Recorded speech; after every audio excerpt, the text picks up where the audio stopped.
welcome you to this great place. Welcome to Corinthians. Oh, Welcome to Corinthians. can you tell somebody? Welcome to Corinthians. Welcome to Corinthians. Now I need y'all to stand up. I need y'all to stand up and say, We love you. We love you. tell somebody, we love you. We love you. Oh, yes. We love you. Welcome to. Corinthians. Come on, let's give God praise in this place. 1 Samuel, chapter number 17, beginning at verse number 8 and concluding with verse number 11. When you have it, say amen. And he stood and shouted to the ranks of Israel, why do you come out to draw up for battle? Am I not a Philistine? And are you not servants of Saul? Choose a man for yourselves, and let him come down to me. And if he is able to fight with me and kill me, then we will be your servants. But if I prevail against him and kill him, then you shall be our servants and serve us. And the Philistine said, I defy the ranks of Israel this day. Give me a man that we may fight together. When Saul and all Israel heard these words of the Philistine, they were dismayed and greatly afraid. It's a lot more that I can read from that, but I want to draw from those passages of scriptures. Giants do fall. Giants do fall. It's not on TV as much as it was when we were growing up. There was a little guy by the name of Popeye the Sailor Man. Popeye the Sailor Man had a nemesis by the name of Bluto or Brutus or whatever you want to call it. And when he fought so many times, he would beat Popeye up until Popeye said, I stood all I can stand. I can't stand no more. And he will go inside of his shirt and pull out some spinach. It wasn't until he put the spinach on the inside of him made him strong. And what I come to let you know today, it's not what's on the outside of you. It's not your stature, because Popeye was a small guy. But when he put that spinach on the inside of him, he was able to handle his giant. And so I come to encourage you this afternoon that you have to put something on the inside of you that will give you strength to handle your giant. First thing I want to deal with is that we all have giants. What is your giant today? You may have cancer, you may have sugar diabetes, you may have high blood pressure, you may have drug addiction, you may have bad children, you may have the thing of lost jobs, you may have a giant, all of us have a giant in our lives. But the first thing that I want to let you know is that you must accept the challenge of the giant. Yes, sir. Giants are big things and big obstacles, and they always call you out. If you have problems the way I do, and your problem is the way mine are, my problems challenge me each and every day. Maybe y'all got a weak giant. Maybe y'all giants don't challenge y'all, but my giant challenge me each and every day. When I wake up in the morning, he's out there. When I go to bed at night, he's still there. When I turn over in the middle of the night, my problem, my situation, my giant is still there. And guess what he does every day? He calls me out. What you gonna do today? Are you just gonna sit there? Are you just gonna cry? My problem calls me out every single day. Is there anybody in here that got a problem that call them out every day? Every day, here it comes. And you remember when we were growing up, there used to be an instigator. Every time it was time to fight, there was always an instigator. Well, let me tell you something. Let me give you a clue. In 2014 of April 26, there's still an instigator.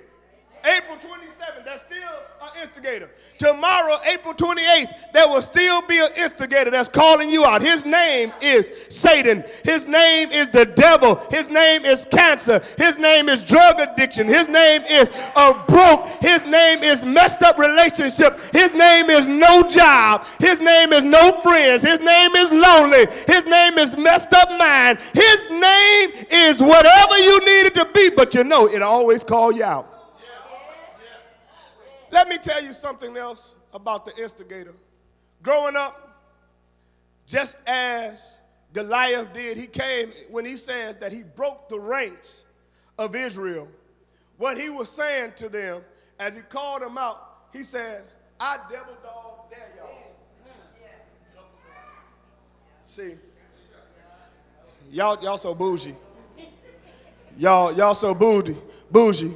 Tell what we say. Baddest one, hit my hand.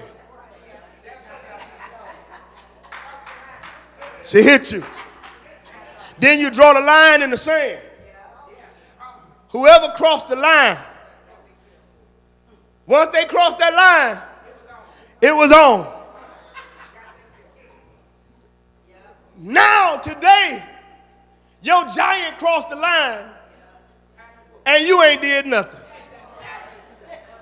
You haven't done anything. See, one thing that I do understand about what God is saying, I shared this with some people the other day.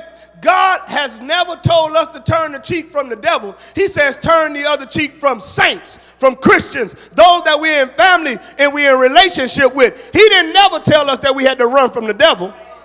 See, what y'all always talking about is that we Christians. Yeah, we Christians. That don't mean that we got to run from the devil.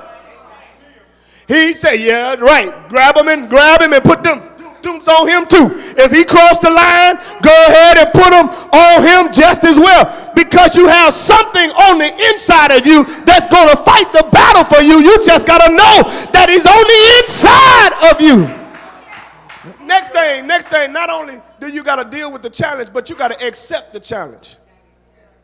See, most scary Christians won't accept the challenge.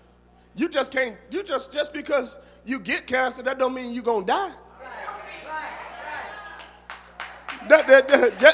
Just because you get divorced don't mean nobody else don't want you. Just because you get laid off from a job, that don't mean you ain't going to work no more. Just because they come and repossess your car, that don't mean you can't get your taxes and buy another one. I don't get it in your mind why now, just because you are being challenged by Satan, you stop living. Most Christians stop living because he's intimidating. He's intimidating. The whole Israel was intimidated, and they would not accept the challenge of Goliath. It was 40 days, and they still scared. Now, they were supposed to be warriors, and they were supposed to be ready to fight, but they would not accept the challenge. And when you're accepting the challenge, you got to know who you are. Just because somebody big, that don't mean they don't fall. You know, Papa used to say, the bigger they are, the harder they fall. I checked him out this weekend. Papa said, I understood all I could stand. All he was saying, I was tired of being sick and tired. I'm tired of you picking on me. So now I got to get what's inside of me to get you off of me. And he said, just because you bigger than me don't mean you better than me. Just because you bigger than me, that don't mean you can't take this punishment that I'm going to put on you. Watch. Not only did he accept the challenge, you got to accept the challenge, but listen, most of the giants that you are dealing with are predictable. Satan is predictable. Sisters and brothers, I'm trying to let you know, don't be predictable. That's why I don't really go to Tyler Perry plays. I know. They predictable. They can be nice as they want to be. They still predictable. You know what's going to happen at the end of every one of them. The one that was being misused, going to cry, and at the end, they going to win. They going to be set free. They going to get a husband. They going to find somebody. It's predictable. They get their liberation. It's predictable. Good play. But ain't no sense of me going to spend no $100 on it. I'll give you 11. I'll buy the bootleg. Because I know what's going to happen at the end. And sisters and brothers and sisters, don't you know it's already been predicted that you are going to win? Y'all ain't seen that in y'all Bible, have you? You ain't seen it in your Bible. It's already predicted that you're going to win. You know why? Because Christ did it for us already. It is predicted that you are going to win. The fight is fixed. Is there anybody in here know that you're in a fixed fight? How do I know? Because he said there's no sickness unto death. They said that I will be the head and not the tail. I'll be the lender and not the borrower. The fight is fixed. He said by his stripes I am healed. Is there anybody in the house that know that you are in a fixed fight? Well, since we start talking about fighting, let me share this text with you so we can move on. We go into the house. Watch. There was a little guy by the name of David who popped up at the scene because his daddy sent him to see what was going on in the lives of his brothers who were supposed to fight. When David get there, he hear Goliath calling everybody out. Now David was a little fella. He was not big and he was not old. So when he gets there, he see Goliath standing 9 foot tall, calling Israel out. David could not understand why ain't nobody go up and take the challenge. He said, well, who y'all scared of? Why y'all scared of him? So his brother said to him, man, you ain't nothing but a shepherd boy. You need to quit trying to be nosy and go back and tend the sheep. You can't handle this.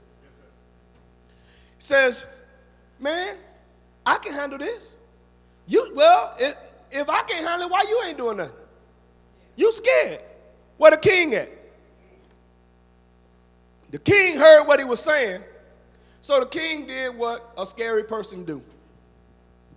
The king says, whoever go out and fight, I'll give him a castle. He can marry one of my daughters, and I'll give him some money. Scary people always want to get somebody to fight their battle. Y'all ever seen him? Scary people always, he was the king. He was really the one that was supposed to go fight the battle. So David's still talking. They looking at David and saying, man, you can't do nothing. You're going to go out there and Goliath will kill you. David said, not me, because I done practiced for this. First thing I want to tell you, sisters and brothers, before you know it, if you are getting ready to kill a giant and knowing your giant fall, I want to tell you that you are anointed to fight. You are anointed to fight. You are anointed to fight. Watch. David was tending the sheep. David said, see, y'all don't really know me like y'all think. While y'all was out here, I was at home tending the sheep, and a lion came up And I took these same little hands right here, and I went up against the lion, and I killed him with my hands. Oh, they said that ain't nothing. Don't let nobody despise your testimony. Don't let nobody tell you what you done was nothing. So he says to him, not only did I kill a lion while y'all was out here supposed to be fighting, a bear grabbed a hold of one of my sheep. And when that bear got a hold of my sheep, I went in his mouth and I got my little lamb out of his mouth. Is there anybody in here? So as he went in there and got that lamb out of his mouth, what he said was, look, I killed him too. So if I can kill a lion, if I can kill a bear, Goliath ain't gonna be no problem for me.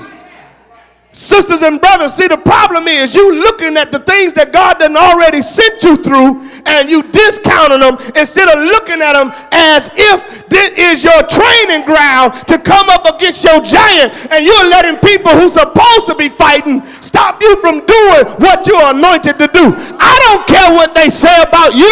I don't care what they say about me. I am anointed to do what it is that I do. And you should be willing to tell everybody, I'm anointed to do this. I am called out by God, and nobody can do it better than I can. So the king said, well, since you're going to fight and the rest of us scared, at least we can give you something. So the king decided to give David his armor and his knife or his sword. And David got it. David said, well, this stuff too big. I can't fit this. One thing I like, and I'm trying to do it with my kids, my parents did it with me, they say, be yourself. Say be yourself. Nobody else can beat you being you. No, you're the best you that God created. One thing that I learned as being me, everything don't fit me. Everything don't fit me. So I started doing something. I started buying custom suits. I like the way custom suits lay on my body. I like the way they feel. So y'all can get bougie with me if you want. I don't see no sense in buying a suit and spend $800 on it, getting it fixed to fit you. And you might as well just spend $500 and get it fixed right the first time. So I buy these custom suits because I don't want them hanging off me. I don't like to see people who just get a new suit and they pants dragging the floor and they stepping on them. It's supposed to fit you a certain way. It's supposed to fit you a certain way. But here's the thing. All of my brothers are bigger than me. They can try to give me a suit, some pants, jacket, shoes. It ain't gonna fit. It ain't gonna look right on me. It look good on them, but it ain't gonna wear right for me. And so I can't use it when I'm going out to do business because it's gonna make me look sloppy. And some of the things that we're trying to use that other people have will make us slip and fall. See, if I try to put Mo suit on, I'm gonna trip and fall. I'm gonna be spending too much time trying to hold it up on one side, and the jacket gonna be on the other side falling off me. But check it out. If we do it on the flip side, he can't even put mine on.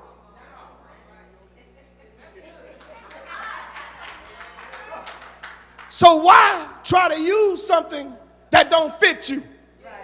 See, what you're trying to do is you're trying to use your mama's testimony. It don't work. You're trying to use your mama's deliverance. It don't work. You're trying to use your daddy's healing. It don't work. You got to use your own testimony because your testimony worked for you. And when your testimony worked for you, you can tell everybody, I can't use that. I cannot use that. So then you know what weapon to use. What weapons do you use? David said, I'm getting out of here. David said, well, King, I'm probably going to get beat up with this because I ain't never used this in no fight before. So I'm thinking, you better take that back. So what David did was, he says, let me get my own stuff. He went to the brook and got out 5 smooth stones. Now some say he got 5 stones because that represented grace. Others said that he was going to have to go back and fight Goliath's other 4 brothers after he killed him. Because it's always in my mind, why did he get 5? You know, the writer says that he had other brothers that was in the promised land that he was going to have to go up against and get because of him killing the number 1 brother.